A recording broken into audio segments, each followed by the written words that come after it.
Sebagai umat Islam, kita tentu pernah mendengar sebuah hadis yang menjelaskan bahwa di akhir zaman kelak akan datang sesosok makhluk tinggi besar yang memiliki kekuatan begitu dahsyat. Sosok yang kita kenal dengan nama Dajjal tersebut merupakan sosok yang akan menguji manusia di akhir zaman. Apakah tergolong orang-orang yang beriman atau tergolong orang-orang yang kufur?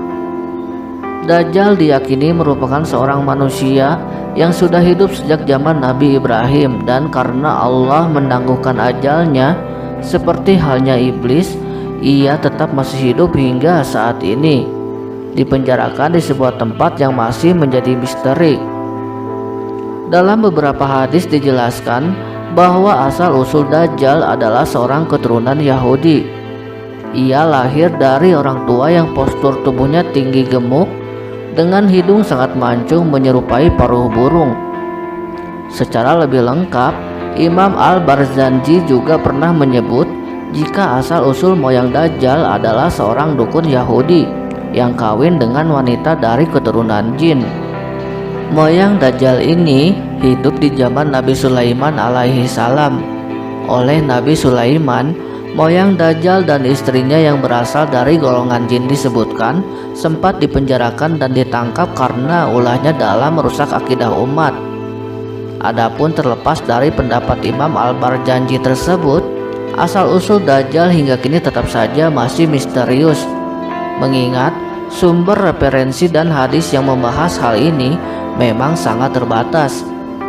Sebuah hadis sahih yang diriwayatkan oleh Muslim menyebut bahwa Rasulullah pernah bersabda, jika Dajjal merupakan orang yang memiliki ciri-ciri mata kirinya buta, rambutnya lebat dan keriting, tampak selalu awet muda, badannya besar agak kemerahan, sehingga jika dilihat dari belakang ia seolah-olah tampak seperti dahan kayu yang rimbun. Sedangkan dalam hadis At-Tabrani, ciri-ciri Dajjal yang paling kentara disebutkan terletak pada mata dan dahinya. Mata kiri Dajjal buta, sedangkan mata kanannya tertonjol keluar, berwarna kehijauan dan berkelip-kelip laksana bintang gemintang. Adapun pada dahi Dajjal juga terdapat susunan huruf kaf, fa, ro yang jika disambung akan membentuk kata kafir. Tulisan pada dahi Dajjal ini hanya dapat dilihat dan dibaca oleh orang-orang yang memang benar-benar murni keislamannya. Seperti yang telah disebutkan bahwa asal-usul Dajjal memang telah lahir sejak zaman Nabi Ibrahim. Sejak zaman itu, Dajjal dipenjara dan dirantai di sebuah pulau asing dan dijauhkan dari keramaian serta hiruk-pikuk kehidupan umat manusia. Ia tidak akan pernah bisa lepas dari penjara tersebut karena selain dirantai, ia juga dijaga oleh seekor binatang besar bernama Al-Jassasa. Ia baru akan lepas dari penjara dan keluar dari pulau tersebut jika Allah sudah menghendakinya. Dajjal akan bebas pada sebuah masa yang sudah sangat dekat dengan kehadiran hari akhir yang dijanjikan. Karena pulau yang disebutkan menjadi penjara Dajjal berada di belahan timur bumi, maka Dajjal pun akan muncul dari timur.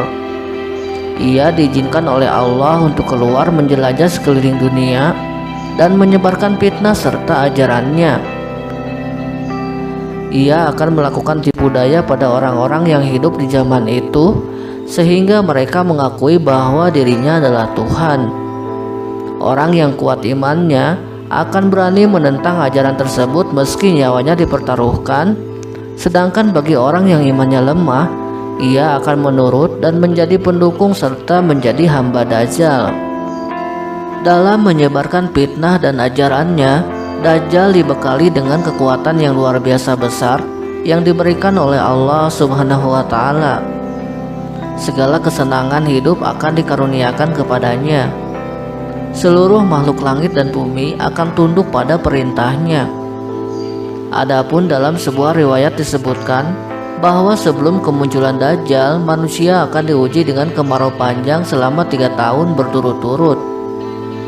Kemarau ini membuat bahan pangan menjadi sangat langka sehingga musibah kelaparan merajalela di mana-mana. Di saat manusia tengah kelaparan dan membutuhkan pertolongan inilah Dajjal datang dengan membawa fitnahnya. Dajjal akan menunjukkan kesaktiannya. Ia akan mendatangkan hujan dengan mudahnya.